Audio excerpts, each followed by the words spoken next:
Reborn on the bride selection banquet day, I placed a husband-cursing mark on my forehead. The grand diviner raised my face. He froze before announcing me as the crown prince's bride, seeing the mysterious mark that appeared overnight. Out of options, he turned to White Snow, took her hand. Xiao Ting's face darkened as I stepped aside. I realized he had been reborn. In our past life, when he sentenced me to death for White Snow, he swore if there was a next life, he would never forsake me, but he never asked, do I want him back? The Grand Diviner announced loudly, by Chongtai's daughter, White Snow. Born under literature's star, noble, dignified, a match for the Eastern Palace. The Grand Diviner's words drew gasps throughout the hall. No one expected the first 3 bride selection rounds, family background, appearance, and talent. Bai Yin Shui, who's been inferior to me, actually beat me in this final round of face reading. The Empress's smile froze briefly. Before the banquet, she secretly had the national preceptor evaluate candidates. Back then, the preceptor said, Shindaime, the daughter of the Duke of Pingxi, was born with the grace of a phoenix, embodying the virtues of a wise empress. So why today? Was the choice changed? Is it due to the crown prince's admiration for Bai Yin Shui? Tampered with the outcome? Last night, Xiao Ting insisted on marrying Bai Yin Shui, the sickly girl, as main consort. The Empress glanced at Xiao Ting, surprised by his expressionless face and lack of happiness at marrying the one he supposedly loved. The crown prince realized marrying Shindaime is the wiser choice, reassuring the Empress.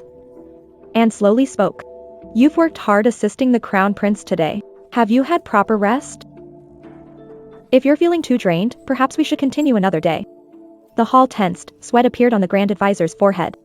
The Empress suspects he's been bribed by Consort Qiao to reveal noblewomen's birth charts. He cast a sympathetic glance at me, kneeling. He wanted to keep my secret to give hope for my future marriage. With the Empress's blade-like gaze, the Grand Advisor bowed deeply. Frightened, he said, I wouldn't dare deceive your majesty. But the face of another candidate, Miss Shindaime, is ruined. The queen asked what he meant. The high priest paused, bowing his head even lower. Overnight, Miss Shin's forehead developed a white tiger mark. This white tiger mark is commonly known as the widow's mark. To be continued. The hall erupted in shock at Xiao Ting's mention of a widow's mark. Roll off his tongue, his gaze landing on my forehead, scrutinizing me intensely. The queen furrowed her brows. The nearby servant matron stepped forward upon command, bowing to me. She grabbed a cloth, started wiping forehead forcefully. Her movements were rough but stayed calm. Because this mole wasn't drawn with a brush, I had cut my skin with a blade, embedded cinnabar into the wound. Stitched it up precisely with a silver needle. Soon, the matron realized even when soaked in water. And rubbed repeatedly. That crimson spot remained, etched into my bones, impossible to erase. Decided. Xiao Ting finally placed the jade rui, symbol of the crown princess's position, into Bai Yin Shui's hand. Compared to Bai Yin Shui's excitement, Xiao Ting's calmness seemed a bit absent-minded. My reputation as a husband killer spread beyond Weiyang Palace. It echoed through the entire The noble ladies once envied me. Now looked at me only with pity. They whispered among themselves. Quietly, every word reached me, saying how unfortunate it was for the Duke of Pingxi's legitimate daughter. Cursed by the national advisor, my life was doomed. I wouldn't be good enough for the crown prince or the illegitimate son of a merchant. Even the street vendors wouldn't dare marry me anymore. I shrugged my shoulders, acting crushed and heartbroken. But beneath the silk handkerchief, the corners of my lips curled. They have no idea. After being reborn, being bad for actually means good fortune for myself. To be continued. I left Weiyang Palace after losing. When I arrived, I was the center of attention. Everyone avoids me like the plague. The breeze scatters the heat lingering in the hall. I turn back and glance at the palace behind me. Grand, imposing, standing in my past life, I was its mistress. I died the night before Xiao Ting's coronation. To make way for Bai Yin Shui to become empress, Xiao Ting allowed Bai Yin Shui to scheme against me. She destroyed my When Bai Yin Shui set the palace ablaze, Xiao Ting became her accomplice, locking the doors. Disfigured, disgraced. As I lay dying, I received an edict revoking my title. Xiao Ting claimed the Shin family bribed the Grandmaster. Fate forged through not born under a phoenix destiny. But I stared at him, unwilling to close my eyes. Hesitation flashed in Xiao Ting's gaze. He said, Adai, I know your love for me runs deep, you'd even risk your life for me. I'm promised to Yin Shui. In the next life, won't fail you, make you empress. Make the most honored woman worldwide. Before leaving, Xiao Ting looked at my battered body. Suffering in unbearable pain. He handed me poison, his final act of mercy. At some point, my vision blurred with tears. I raised my head, only to realize rain began to fall from the sky. At this moment, I just wanted to return home. Rain or shine, it doesn't matter. Stepped into the rain, rushing to the palace gates. A bamboo-framed umbrella suddenly appeared over my head. The person holding it was Xiao Ting. I was startled. While I was still in shock, He reached out. toward my face, I dodged instinctively. Xiao Ting, surprised by my rejection.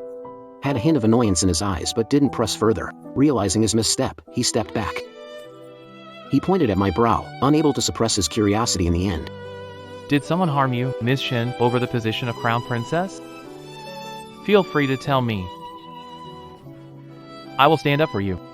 I was stunned by the question. In my past life, his beloved Bai Yin Shui framed me countless times, and Xiao Ting pretended not to notice. Bai Yin Shui had a pure heart. Her world revolves around him, unlike me. Staying by his side, I was preoccupied with the Shin family and schemes. When evidence was presented, he changed his tune, saying, Yin Shui did it out of love for me.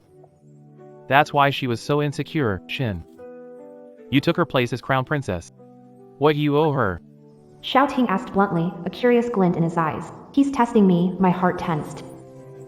Whether Xiao Ting here has memories of his past life or not, when a man becomes curious about a woman, it stirs a desire to conquer. If he really has been reborn, for my safety, given how suspicious he is by nature, I can't let him know I've been reborn too. I lowered my eyes, avoiding his gaze, and stayed calm. No one's hurt me. Maybe. This cinnabar mark is destined. My calmness only deepened the scrutiny in Xiao Ting's eyes and fueled his rising anger. Clenching my fists, unsure how to respond, the palace carriage arrived. I bowed to Xiao Ting and left. As I got in the carriage, I heard him ask behind me, Miss Shin, do you believe in past lives and reincarnation? To be continued. Xiao Ting's gaze was fixed on my back, almost piercing into my soul. Last night, Did you dream? My steps faltered. I smiled bitterly. I'm just an ordinary person. Clumsy, not prone to overthinking. As soon as I hit the pillow, I fall asleep. Divine dreams. If I could, I'd ask the gods why they gave me this birthmark. Husband killer. Hearing this, Xiao Ting, usually arrogant, seemed less wary and explained. last night, I dreamt and swore to protect a woman with my life, never letting her shed a single tear. Woke up, forgot her face. Xiao Ting's voice. Mingled with rain, carried sorrow. Back then, in the previous life, he was the virtuous crown prince admired by all. Renowned for discipline and detachment. I sigh in relief. He's convinced those past memories were just a dream. Xiao Ting fell into silence, trying to recall. Remembering his final promise before he died in the last life, that tear, my heart skipped a beat. I quickly interrupted, guiding him deliberately. Perhaps that person is your future crown princess, Bai Yin Shui? Xiao Ting was confused. I said to comfort him. Buddhism values cherishing fate. This dream, perhaps it's trying to tell your highness. Xiao Tinglian was lost in thought as I boarded the carriage. Xiao Ting couldn't react in time. And the carriage disappeared in front of him. He stood, feeling a sudden, strong urge to stop me. When he opened his mouth, he wasn't sure how to make me stay. When I got home, my parents knew about my failure. Mother grabbed my hand, her eyes red. My poor daughter. Why born with unlucky mole? Father interrupted with a stern look. He ordered follow him to the study. Father scowled and told me to kneel. It was my first time being punished to kneel. I disobeyed them and made a reckless decision. It was disrespectful. I knelt down. Father stared at the red mark on my forehead. Though his words were harsh, his eyes were full of concern. Ridiculous. Your body is a gift from your parents. I let you learn medicine secretly, not to harm yourself. I lowered my head and admitted my mistake. Father let out a sigh. If you don't want to marry the crown prince, think of a flexible plan. Why use a costly move that hurts you and the enemy? I shook my head and said, with our family status. Unless I choose to remain unmarried for life, the Empress will never feel at ease. Father stared at me, sighed deeply, and seemed to age years instantly. I shuffled forward on my knees, grabbed his hand, and tried to lighten the mood with a playful comment. Is Father so worried? Afraid of supporting me forever? Father chuckled. His hand covered mine as he said, You really are a little troublemaker. Your mother and I must have owed you in our past lives. The royal family's estates. Enough to squander for generations. After losing the selection, I was happy to have some peace. Mother wouldn't give up. she kept arranging marriage prospects for me. To be continued. On this day, Princess Xiao Yurong of Anhe hosted a polo match. She's Xiao Ting's younger sister, and Bai Yin Shui is her companion. The three grew up as childhood friends. I had no connection with Xiao Yurong, and noble women in the capital avoid me. Yet she sent an invitation. It's not hard to guess Bai Inshue is behind this. Bai Inshue is the crown princess-to-be. I was in the spotlight. If I went, She would find a way to humiliate me.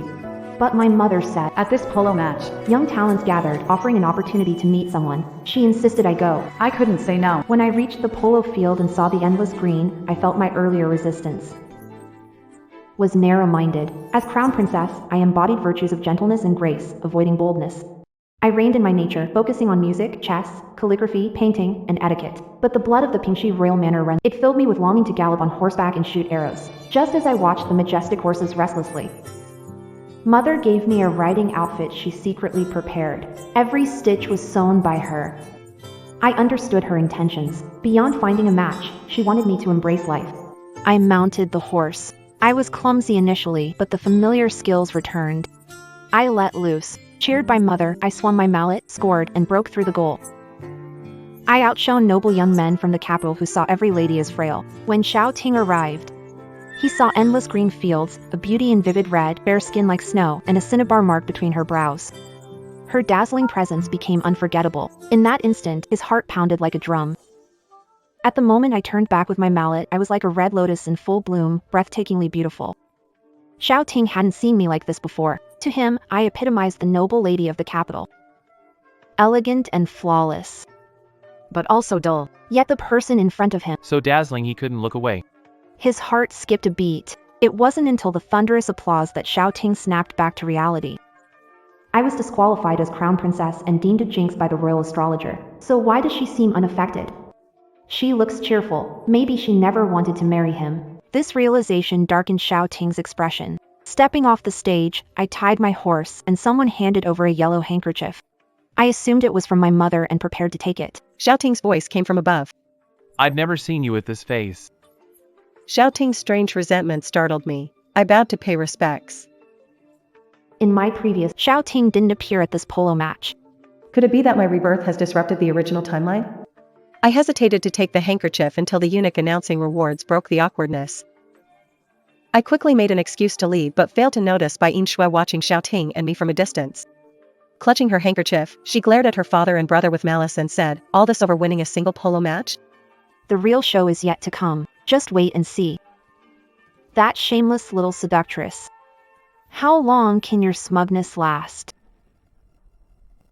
The rewards exceeded expectations. Xiao Ting appeared, and even His Majesty attended. I wondered why this polo event drew much more royal attention. The representative offering a gift on behalf of Baizhen turned out to be a fox-clad woman I had never seen before. The woman had braided black hair. Striking features and untamed wildness, unlike the elegance of the cap. This wild aura set her apart. The emperor was visibly delighted. Accepted the gift she presented. Her wolf-like sharp gaze swept across the crowd and, in the end, settled directly on me. She suddenly knelt down, performed a ceremonial bow to the emperor. Your Majesty, the match between warriors of two nations, Aria asks for a prize. Oh, let's hear it. This lady, breaking through Tiela warriors with valor, impressive. Only a woman like her deserves to stand beside my father, the mighty king of the grasslands. The Tiela tribe sincerely offers marriage proposal for the new baroness. That's when it hit me. I had unknowingly walked straight into another trap. Among the team I had just defeated, warriors from Tiela Princess Aria were mistaken for out-of-town military exam candidates due to a casual remark from my mother. At first, Bai Inshue and others wanted to see me embarrassed. But I did too well. So they changed their minds, decided to push me into the spotlight and have me completely offend Princess Aria. To be continued. No wonder Bai Inshue's brothers stayed out of the way today. It was deliberate. They let me win on purpose so Princess Aria noticed. And hate me. That way, I'd get chosen for the marriage alliance. But in my last, The Tiela tribe's visit to celebrate happened 2 years later. By then, I was crown princess, bedridden after a miscarriage. No wonder I can't recognize this princess now. in my previous, Princess Arij won a polo match. as if selecting a captive, She chose Xiao Ting's sister, Xiao Yuron. That night, Xiao Ting returned home in a rage, shattering several tea sets in his study, yet it couldn't change Xiao Yuron's fate of being betrothed. I became the chosen one instead. I thought Xiao Ting would feel relief, believing his sister avoided past tragedy. He shattered the teacup in his hand. The emperor, wary of the Shin family's military power, didn't answer. Praising Princess Arij and deferring the matter for court discussion tomorrow. The ceremony ended, and Bai Inshue and Xiao Yurong blocked me by the viewing platform. Xiao Yurong glanced at the rewards behind me. She smirked and said, Do you know that the beaded veil father rewarded you with today was once made for Princess Tongcheng of the previous dynasty? It symbolizes harmony and unity. Such a pity for such a treasure. With a fate as poor as yours, no one would dare to marry you in this lifetime. Why not give it to Inshue, who's going to marry my crown prince brother? To be continued. Bai Inshue bit her silk handkerchief, her voice soft. Princess, don't say that. Sister Shin's heart is already bitter. She'll get married eventually. Although the Khan of the Tiela tribe is old. Xiao Ting left father's imperial tent and saw a red figure that moved him. Then he noticed that Bai Inshue, who was closer to him, along with Xiao Yurong, had encouraged her hot-tempered younger sister to cause trouble. Xiao Ting frowned slightly, as if he was realizing for the first time that Bai Inshue wasn't as pure and unworldly as he had imagined. She was just like other women in the palace, scheming and competitive. Xiao Ting thought to reprimand the two for coveting something bestowed by the emperor. As Xiao Ting began speaking, his tone shifted, filled with entitlement. Miss Shin. This beaded canopy for today. Consider it something I'm borrowing from you. Inshue is the daughter of my mentor. Hailing from a noble and virtuous family. Though the crown princess's dowry is provided by palace tradition. Having this treasure as the centerpiece. Even those gossipy women who think her birth unworthy of being crown princess will shut up. Not done yet. Xiao Ting paused and spoke with a condescending tone. Maybe, when the time comes, I might remember your kindness. And plead on your behalf to father.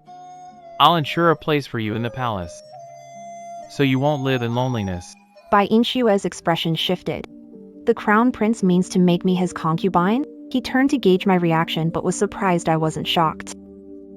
Instead, I looked at Xiao Ting with an I knew it expression. He was the same in my past life, knowing it was wrong.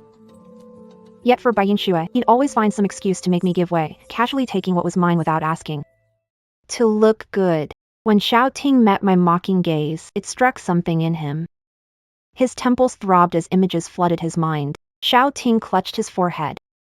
His face turned pale and an Bai Inshue and Xiao Yuyong rushed to his side. I watched his pained expression and calmly said, if your highness wants to decide the fate of an imperial gift, perhaps wait until you've taken the throne. With that, I didn't linger and turned to leave. What I didn't know was, despite his splitting headache, Xiao Ting's eyes clung tightly to my departing figure. My fading silhouette. to be continued, in a daze.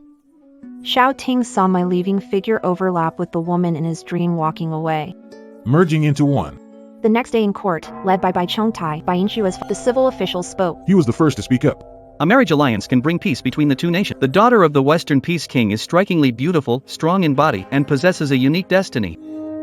If her fate could wield power to conquer without bloodshed, that will be the perfect time for our Disheng to march north. He spoke vaguely, yet everyone understood. My cursed fate. If I could curse. The aging Khan to death. The perfect time for Disheng to march north. Generals led by father. We're furious. What utter nonsense. This concerns a significant matter between two nations. How can it rely on some baseless fate? Then what are our Disheng's hundreds of thousands of soldiers for? Are we really going to rely on a woman's birth date to wage war? As the courtroom erupted in heated arguments. The Grandmaster has appeared. Remembered the Empress's instruction. Lowering his voice, I observed celestial signs and deduced fate. Chancellor Shun's destiny and the Khan of the Tiela tribe appear harmonious. But in reality, their fortunes clash.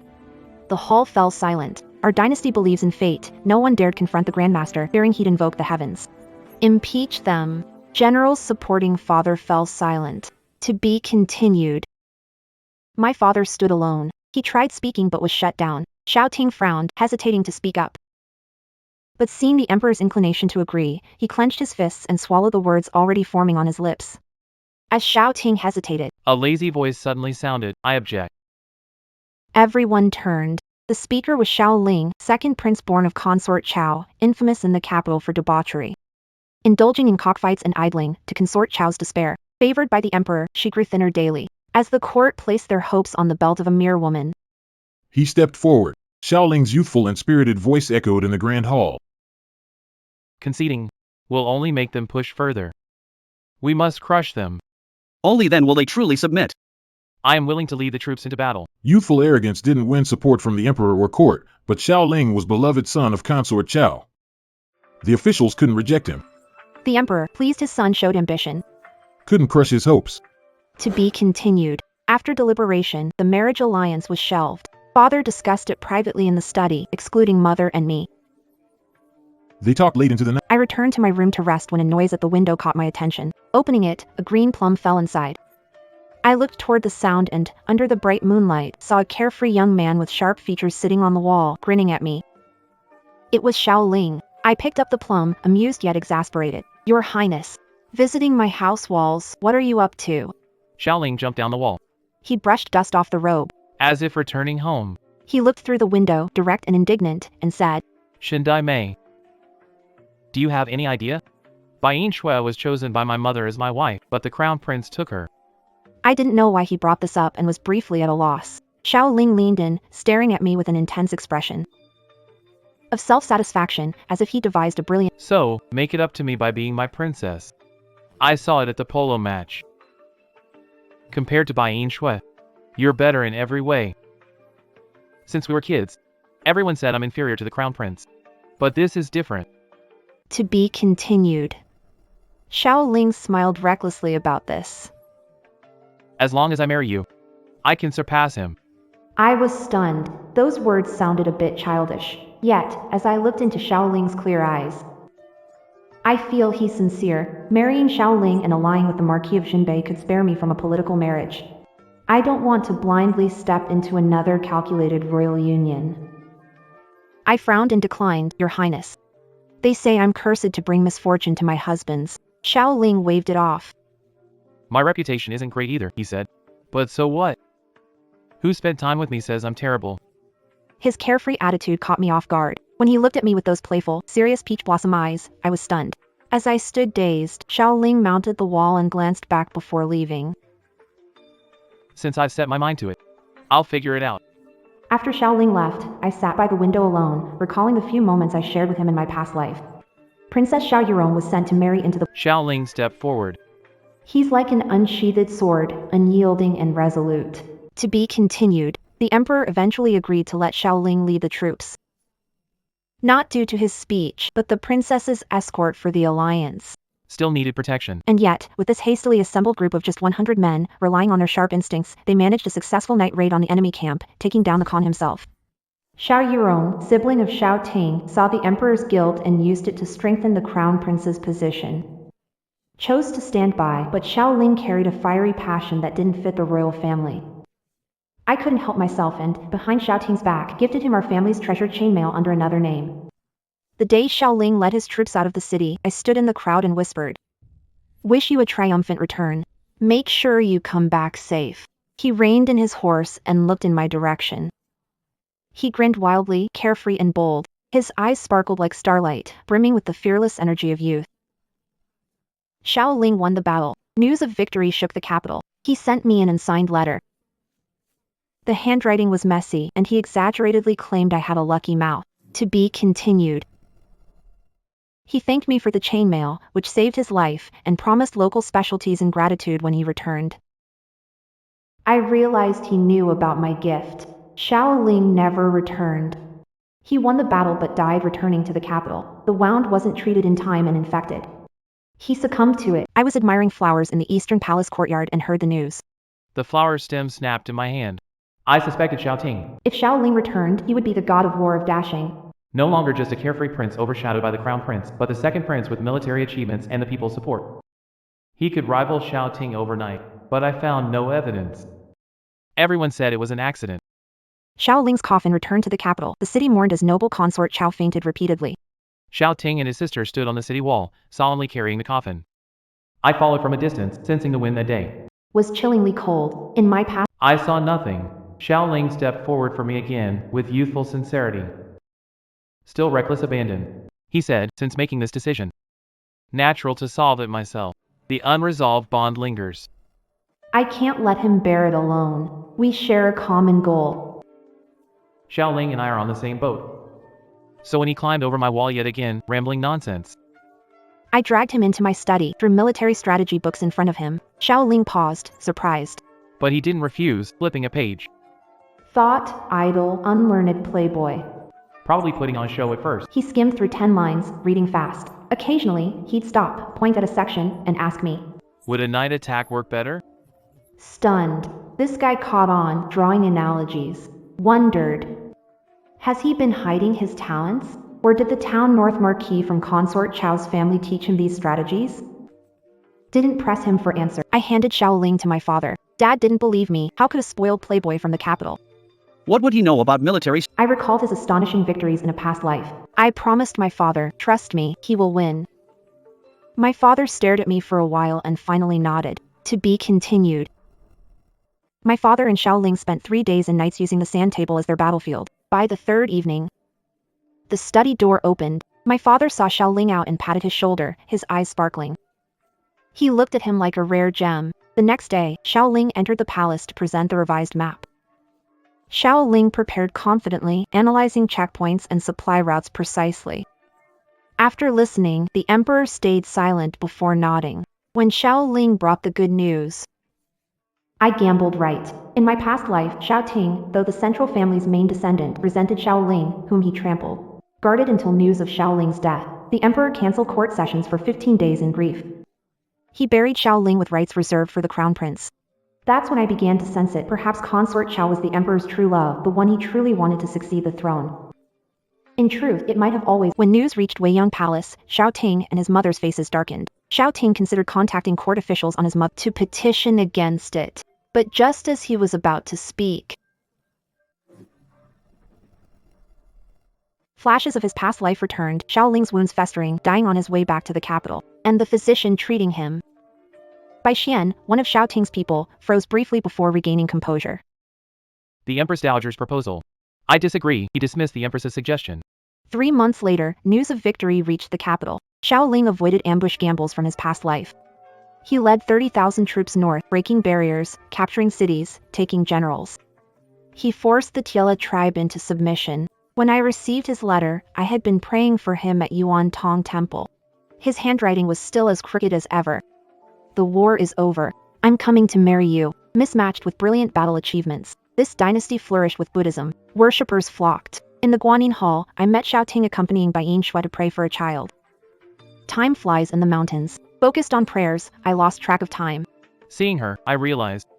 The crown prince's wedding ended a month ago. I tried to leave but was blocked by Xiao Ting's men. Xiao Ting stared at me.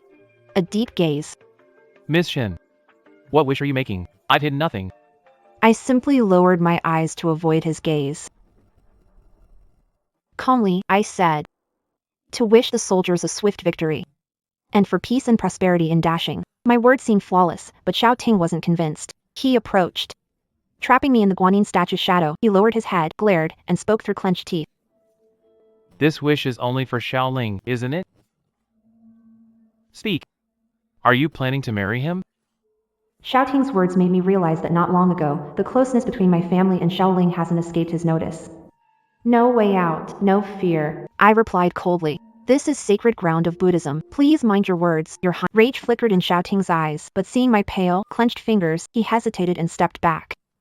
Noticing my full-body rejection, the light in Xiao Ting's eyes dimmed for a moment, and his tone softened. Miss Shin. I've been having trouble sleeping lately. I've been wondering if you lied to me. I still often dream of a woman. But the figure in my dreams, making my heart ache to suffocation, isn't Yin Shui. It looks more like you. My heart raced, worried whether Xiao Ting would remember everything. Then Yin Shui's maid hurriedly reported. Your Highness, her ladyship couldn't find you, and her heart condition relapsed. Xiao Ting glanced at me. He lowered his voice, don't move. Wait for me here. A fool would wait for him. Once he left, I slipped through the side door. By the time Xiao Ting returned, the hall was empty. He stood, expression darkening. After a pause, Xiao Ting pointed at the statue I prayed to. His voice eerily calm. Smash this statue. As debris flew, Xiao Ting stood calmly and instructed the shadow guard. Send a message to Bai Xian. Don't let them return to the capital alive. At home, I was restless. Xiao Ting's unusual behavior unsettled me. He wouldn't let this go. But sending a letter would take too long. I pray. Xiao Ling, be careful. Thankfully, Xiao Ling took my advice seriously and prepared plenty of wound medicine and antidotes before setting out. On his return to the capital, medical officer Bai Xian tried tampering with medicine but was caught by Xiao Ling's informants. He was caught red-handed. With evidence in hand, they needed to return to the capital to expose him. On the day Xiao Ling returned, he rode on a war horse. Clad in silver armor, cape fluttering, skin darkened by sun, his features sharper. To be continued. Girls lining the streets threw handkerchiefs, sachets, and floral ribbons, but Xiaoling caught none. He dodged left and right. Not like a majestic general. A nimble mudfish. Mother heard of Xiaoling from my father. She quickly urged me. Nan, you should throw one too. Sure to have great aim. I clutched the handkerchief, hesitated in embarrassment. Xiaoling's horse moved further away. The silk handkerchief with green plums didn't fly far. As I regretted, Xiaoling seemed to sense something. Suddenly, he turned his horse around. Leaning over, he caught the handkerchief steadily, amidst the screams of girls on the street. He tucked the handkerchief into his chest, looked in my direction through the noisy crowd, and grinned. He smiled like a child getting candy. My face flushed red, and I wanted to lower my head in embarrassment. Mother exclaimed, surprised. My dear, why are your ears so red? When Xiaoling returned victorious, he asked the emperor to grant me to him as a reward. The emperor remained undecided, and noble consort Xiao was unsettled, with Xiaoling's growing influence in court. Her son couldn't marry a woman with a cursed appearance. But before noble consort Xiao intervened, an even more terrifying rumor surfaced, spread throughout the capital. Word spread among people. Xiaoling was invincible in battle because he carried the fate of a lone star of death, and only a woman with a similarly cursed fate could. Only someone who matches him perfectly can avoid tragedy. Noble consort Xiao didn't believe it and selected several noble ladies. She summoned them to the palace for Xiaoling. Xiaoling knew his mother's nature and didn't refuse. Every noble lady he met. Even slight touch through fabric felt like 1,000 arrows, agonizing and unbearable. But strangely, when he sees me, everything is normal. Imperial doctors found no cause, so noble consort Xiao turned to the national teacher. The national teacher calculated, pondered for a while, and surprisingly confirmed the folk rumors. Your Highness. Second prince reincarnates as cursed star. Only Mistress's fateful curse can counteract the affliction, poison against poison. Hearing this, noble consort Xiao was speechless. Fate. Turns out fate can't be defied. When I visited Xiaoling, he lay in bed pretending to be sick, whining about pain. His voice was energetic. Under the blanket, an osmanthus cake peeked out, poorly hidden. Although absurd, I was moved by his efforts. My feelings became one sentence. Idiot. Why are you so foolish? To be continued. Hearing my voice, Xiaoling froze for a moment, then threw off the blanket and gave me his signature reward-seeking grin, flashing his teeth.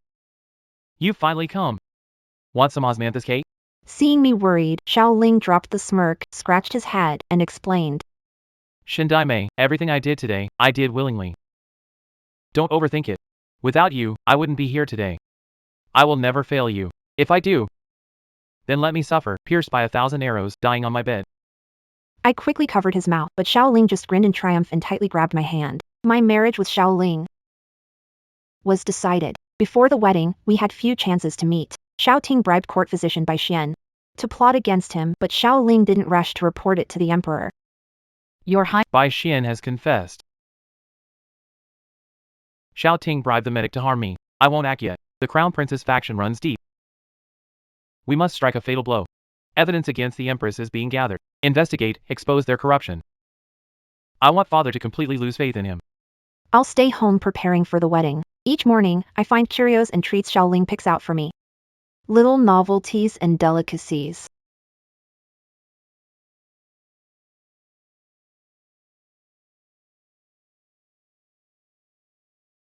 The night before the wedding, I was half asleep when a shadow pressed down beside my bed. I opened my eyes.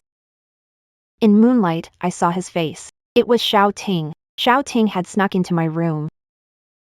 He stood by my pillow like a ghost, eyes cast down, bloodshot and terrifying. Instinctively, I backed away. Xiaoting's voice was hoarse, drifting from a distance. I remember now. Adele, I remember everything. In our past life, we made a promise. I vowed to make amends in this life. So why did you betray me and choose to marry Xiaoling? I frowned and stared into his eyes. Mockingly, But you never asked if I was willing. Xiaoting froze, pried his fingers apart one by one and sneered, "You're always so self-righteous." Xiaoting, you were to be continued, I said indifferently.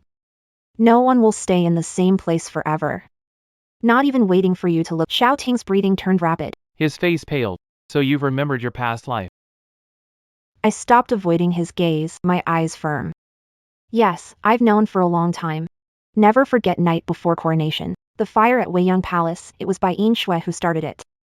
And you, to cover for her, not only ignored my desperate cries for help, but you locked the door yourself. Xiao Ting's face turned pale instantly.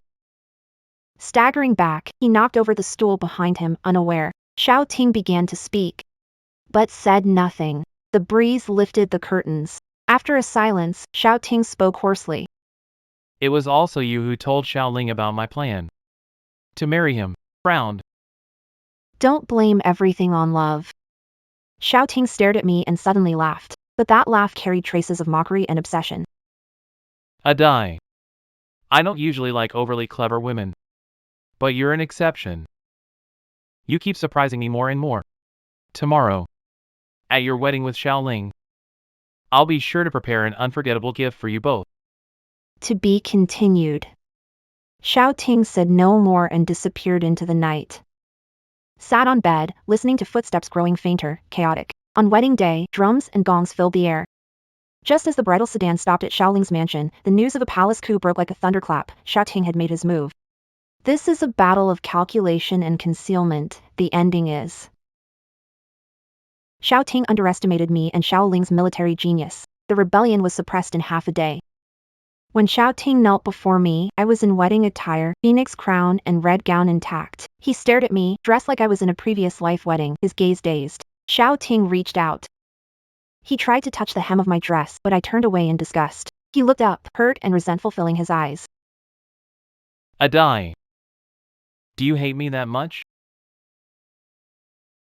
You won't even let me touch you. I looked down at him from above, like watching a pitiful stray dog.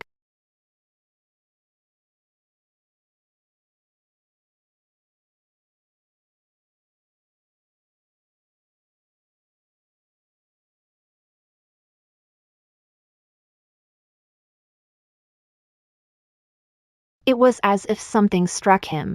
Clutching his chest in agony, he bent over, his voice rasping inaudibly. You don't hate me anymore. What about love? Do you still have even the slightest bit of love for me? I looked at him, saying, you don't know the past life. I once carried our child. Xiao Ting's pupils shrank, staring at me in shock. I gave a bitter smile. That day during training, the horse suddenly went crazy and threw me off the saddle. I broke my leg and lost the child. Later, at the polo match, the princess of the Tiela tribe visited. You blamed me just because Xiao Yurong and Bai Yingxue were close. Jealous, you pretended sickness and refused to show up. It caused Dashing to lose. Your sister married far away for peace. You called me a petty, venomous woman and swore that you would never crown me as the mother of the nation. The last trace of color drained from Xiao Ting's face. Seeing him like this, I let out a cold laugh and said, Today, I want to tell you. In our past life, Xiao Yurong's fate of marrying far away was entirely her own doing. To be continued. Xiao Ting's lips trembled. He stammered, I'm sorry, I didn't know. I looked away. My gaze shifted to the horizon, my voice calm, as though discussing someone else's story. Xiao Ting, I once thought about explaining, but you only believe what you want. Xiao Ting collapses, as if drained of all strength. I pull the phoenix hairpin from my head, grip it, and drive it into his chest. Xiao Ting's breathing weakens. He reaches into his arms and takes out a blood-stained broken charm. It clings to his chest, holding an unfulfilled longing. Muffled sounds escape. Each word strained like squeezed from his bones. At Yuantong Temple, I asked the master to break your fate and climb 99,999 steps. Pleaded to the state priest and got this charm. I wanted to marry you in this lifetime. Everything came too late. I didn't take it, lowered my head and glanced. Xiao Ting's hands trembled. He held it up, refusing to give in. He asked me weakly, If there's another life, would you? I interrupted, there won't be another life. His hand, hovering midair, gave out. It fell. In this life, I'll have no regrets. Xiao Ting was dead, his eyes wide open.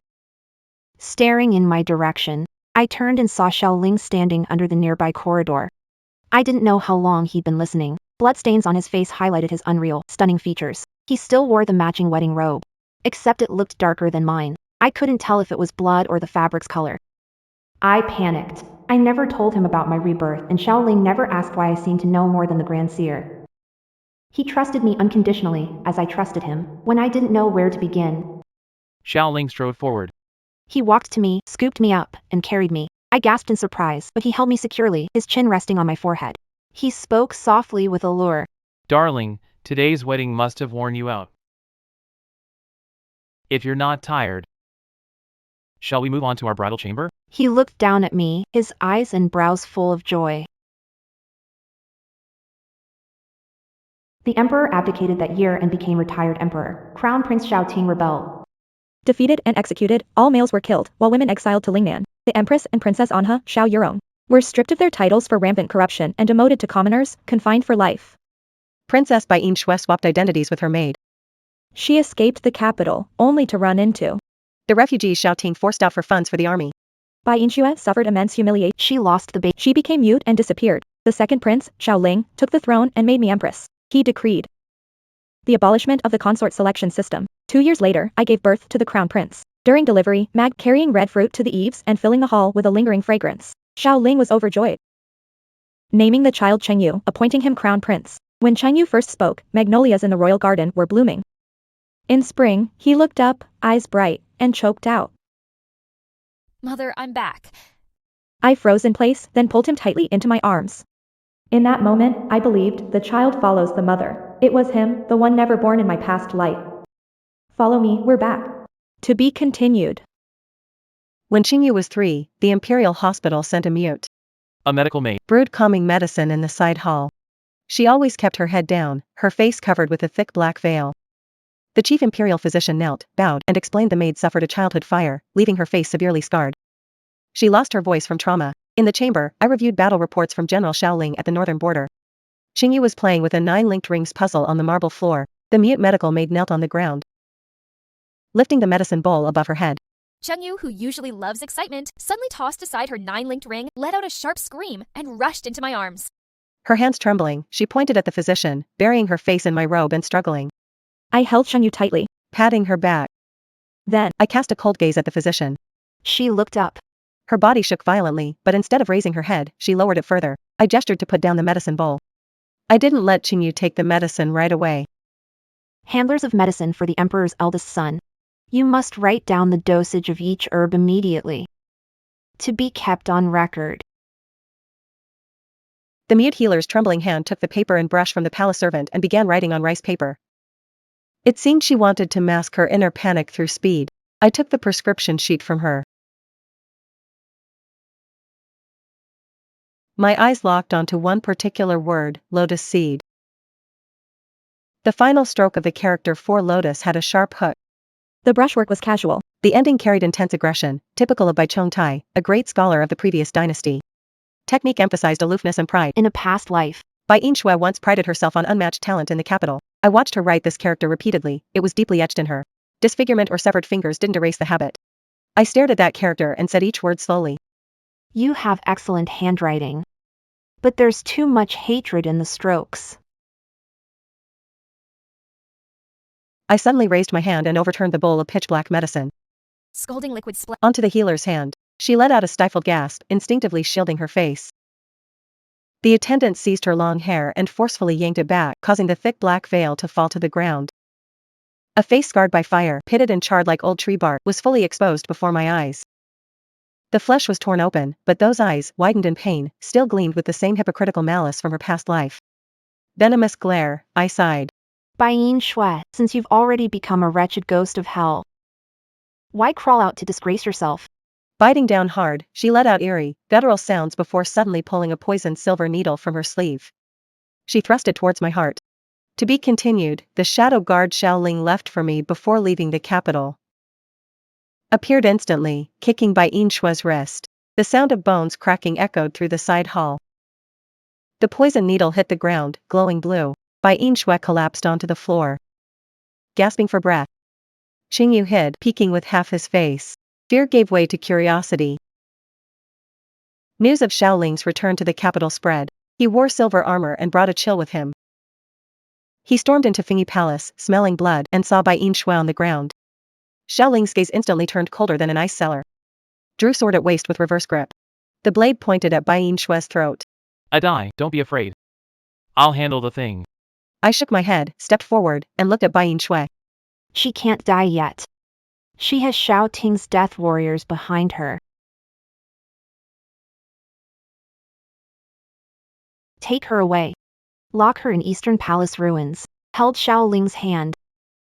Since they want to challenge us, we'll shut the door and deal with them. To be continued. Xiao Ling tightly held my hand, the coldness in his eyes still lingering. Ada, we need to tread carefully. Death warriors hiding in shadows pose a persistent threat. I nodded. Let them walk into the trap. Xiao Ling ordered a ceremony outside the capital to pray. 3,000 elite soldiers marched out of the city, leaving the palace defenses weakened.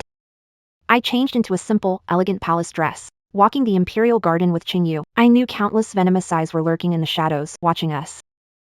As night fell, few flickering lamps lit Infinity Palace. Bai Yin Shui was locked in a side hall, her eyes gleamed with excitement, though she couldn't make a sound. Her twisted grin seemed to declare that her reinforcements would be here any moment. I'm waiting too. Sitting in front of the mirror, I removed the hairpin and retrieved a military token linked to the Pingxi Prince's household from the jewelry box's secret compartment. None must return alive tonight. Just after midnight, faint footsteps landed along. Hundreds of assassins in black climbed over the walls. They aimed poisoned crossbows at my chambers. But what they don't know is this. I had shed my palace gown, changed to the red riding outfit sewn by my mother. To be continued. I stood with my sword as firelight lit up the night sky. On the high walls, soldiers appeared holding torches. The assassins realized they'd been trapped. They tried to retreat, but it was too late. Raised hand, slashed down. A rain of swords fell from sky. Assassins fell amid chaos. Xiao Ling rode in, breaking through palace gates. He led reinforcements that surged in like a tide. Bai Yin Shui watched, slumping to the ground. When the battle ended, I carried a delicate red lantern and walked step by step toward the side hall where Bai Yin Shui was. Xiao Ling followed behind me, holding a plain, rough earthen jar. Bai Yin Shui curled up in fear. Xiao Ling smashed the jar onto stone tiles near the iron cage. It shattered, revealing a scorched crown prince's jade pendant. Bai Yin Shui let out a hoarse, piercing wail, a cry marking the end of all her obsessions in this life. I shook my head. Do you think he'll wait for you in the afterlife? Bai Yin Shui, in his past life he wronged me. In this life, he abandoned you. He doesn't deserve a place in the imperial tomb. Bai Yin Shui spat out black blood and died on the spot. Xiao Ling embraced me tightly from behind. Rested chin on forehead. From now on, no one will stand in our way anymore. I looked out the window. The dawn was breaking, and the garden remained as vibrant as ever.